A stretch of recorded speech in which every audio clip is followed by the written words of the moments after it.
Welcome to Meeting of the Moms, a place to talk about all the things. I'm Amy Rasmussen. I'm a teacher by profession, a wife and mother by choice, an optimist by nature, and happy by design. I'm here with my good friend Lorna, who I call one of my greatest cheerleaders. Hi, I'm Lorna Adams. I'm a wife, mom, and certified life coach. I strive to embrace and enjoy each new phase of life. Here at Moms, we believe the world is wide open to all of us and that we have unlimited potential. We're so glad you're here. When we started the Moms Podcast, Lorna and I put together a manifesto. It's all the ideas of what we want this podcast to be to help us remember what it is. And I really love reading it. Amy, how do you feel about it? I love it because it reminds me every time, and it's kind of long. We tried to make it shorter and we didn't. And as I read it, I think, I know this is long, but it's got to be long enough to say all the things. When I read it, I feel like it says what we want to hear ourselves do every time. Totally. And it gives me ideas. Sometimes it'll give me ideas of things I want to be sure and talk about. Today was one of those days. Some ideas came to me that I wanted to write down so we could discuss. Well, that's good because I've got nothing. I've been sick and the brain's a little fuzzy. So I really hope that you've got something going on. Well, and there's been plenty of times when I haven't had ideas and you have. But I am keeping score, so I'm going to make sure I have some tally marks down saying that I had some good ideas. Yeah, because you're not really making notes about thoughts. You're really like, check for today. I have thoughts and Amy doesn't. Yes, for sure. Which that does remind me of a guy that I had dated in college, that he really was keeping score. If he came to my house, then it was my turn to go visit him. Or if he had called me, then it was my turn to call him. That he was really keeping score. And in hindsight now, I can see that he really must have been hurting and maybe burned in another relationship.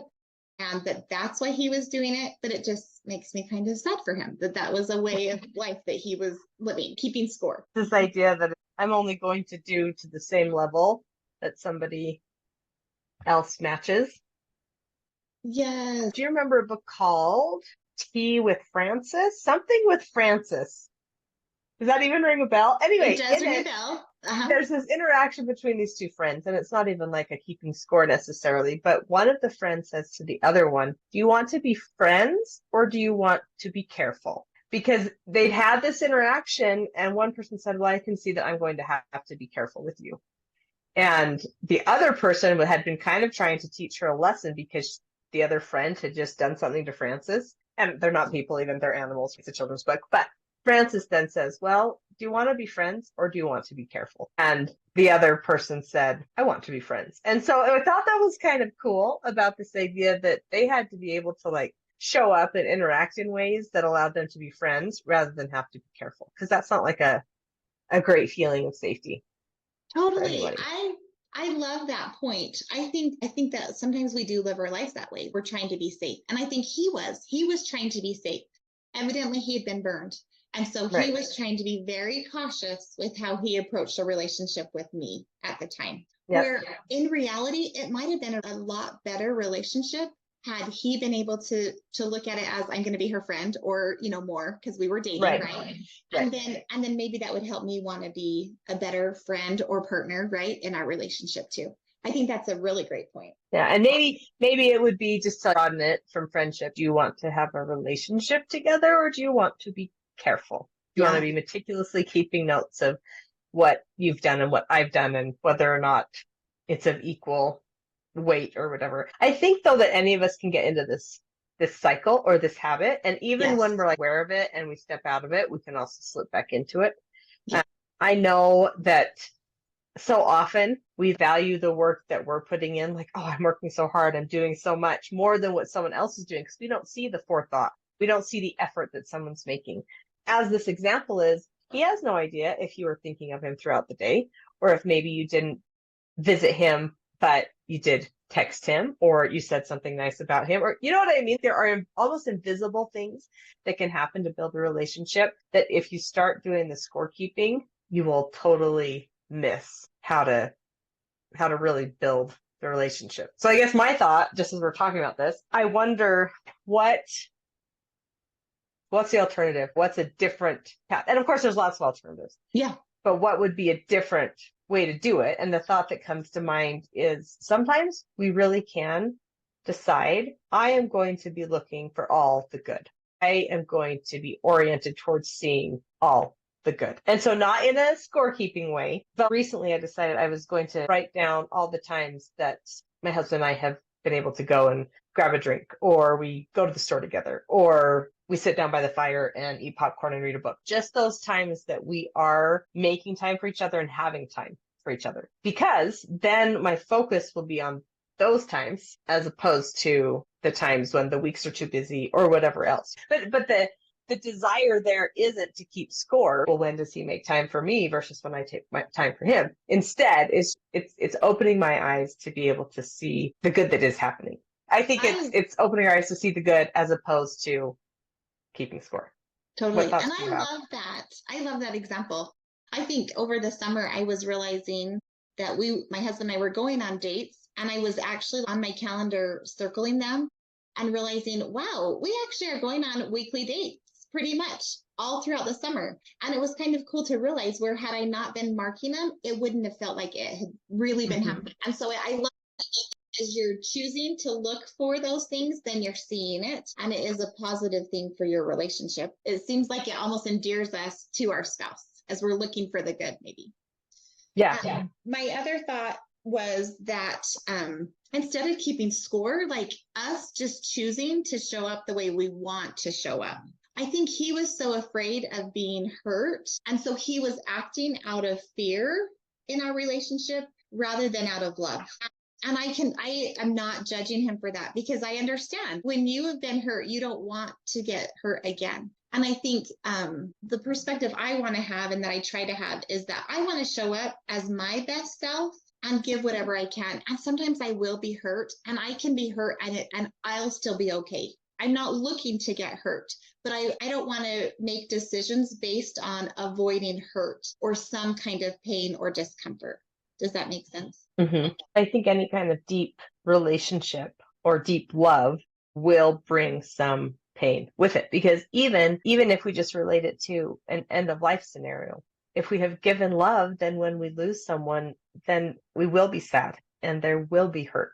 But is that a reason to avoid any kind of friendship or deep relationship or acquaintance even? Right. And so, I mean, that's an extreme example, but I think it's a similar thing, because any two people together are going to end up at some point hurting each other in some fashion. Yeah. Generally, probably unintentionally. And so being aware of that and not expecting your spouse to come to a relationship in a way that you can't even come to the relationship. I can't promise friends that I will never do anything that makes you uncomfortable, or that I will never do anything that makes your life harder or that's inconvenient, or that my words will come across as mean. And you can't make that promise to me either, but we can just be like, okay, but we're friends. That's there. So even though Amy said such and such, even though Lorna did whatever, I know this friend of mine. And so I'm just going to be aware that happened, and I'm going to move on. Totally. And address things when you need to. Obviously, we're not saying don't address things when needed, but it doesn't have to become the deal breaker, because if we start thinking like, well, if it's a good relationship, I will never feel hurt, that is not the case. And I just have to put a caveat in here. We are not talking about abuse. We're not talking about like, oh, it's fine to have abuse. All right. We're just talking about kind of the normal day-to-day things where two people bump up against each other in a way that's like, oh, that wasn't as comfortable as usually when we interact or whatever. Totally. Yeah, totally.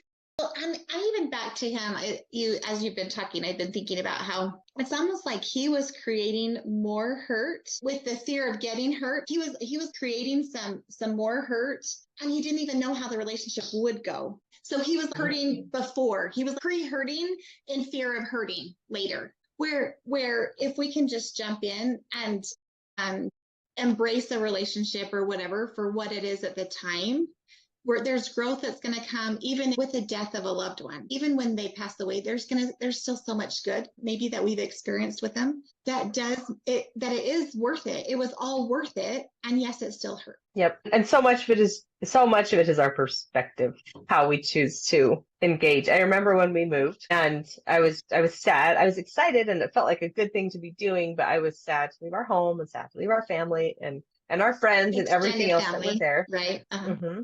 Mm-hmm. But I remember thinking, this is actually a good thing, because the fact that I am sad to leave here means that good things happened here, that I have good memories and that I have good relationships.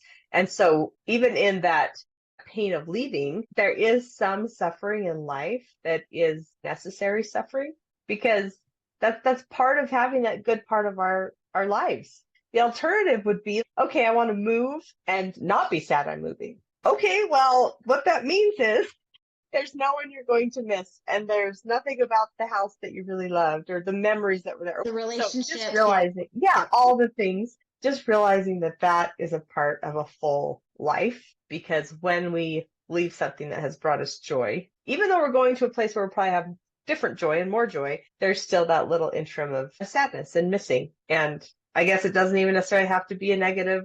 It doesn't have to be a negative at all. We just term it negative, as opposed to rejoicing in that feeling of this means this was a place I was loved and safe and well fed and all the things. Totally. Well, and I think that life is, just like you're saying, life is full of good and full of hard. And so trying to avoid the hard also probably means we're avoiding the good too. And so embracing the good and knowing that hard is part of it too, that is just part of the plan and how life is meant to be, just as humans. That is part of it. 50-50. 50% of the time it's going to be kind of hard and uncomfortable maybe, and 50% of the time it's going to be awesome and fun and exciting maybe. I heard someone else give this percentage. 10% of the time it's going to be awesome. 10% of the time it's going to be horrible. And the other 80% of the time, you're just living life. Right? It's like, and not to be cynical about it either, but we really probably aren't on top of the world 50% of the time and in the depths. Not that that's what you were saying either, but to realize that, yes, we're going to have these bright, shining moments, and we're also going to have these dark, horrible pits of despair. That's part of life. But also in the middle is a lot of one step in front of the other, continuing on and learning and growing and existing. We didn't really talk about concrete things in our conversation, so we've kind of tried to distill down a couple of things so that you have some ideas to go and put into action, how to maybe step back from scorekeeping. Yeah. Lorna, what have you got? Yeah, if you find that you are keeping score, really question yourself and ask yourself why. Why are you keeping score? And really try and get to the very bottom of it. Be completely truthful with yourself. And that might be journaling to really get all of the reasons why out, to really uncover what's going on and why you're doing it. And you might even ask why multiple times. So you're going to give an answer, and then you're going to ask why. And then you're going to give an answer, and you're going to be like, why? Yep. You're going to be like a 2-year-old. It's awesome. Go be a 2-year-old and keep asking yourself why. Yeah, but it can really uncover so much. It can be so helpful as you do that. Yeah. And if you're hesitant to write that stuff down and give the full truth and spill it out on the page, just remember, you can shred that paper, you can burn that paper. There's lots of things you can do, but if you can get it out and get down to the root of it, it's going to help you actually do something different. So once you figure that out, or if you're like, I'm not quite there yet, but I want to try to stop keeping score, then you can try one of these two things. You can focus on seeing the good in the other person, whoever the relationship is with. We talked about spouses, but it could be an in-law, it could be a neighbor, it could be someone at church, it could be someone at work, whoever it is. You could start looking for the good and just focus on that. The other thought is to focus on showing up how you want to show up in that relationship. And again, this isn't just deep relationships. It can also be some of those surface level ones with coworkers or whatever. But then everything there is in your control as far as how you are going to show up.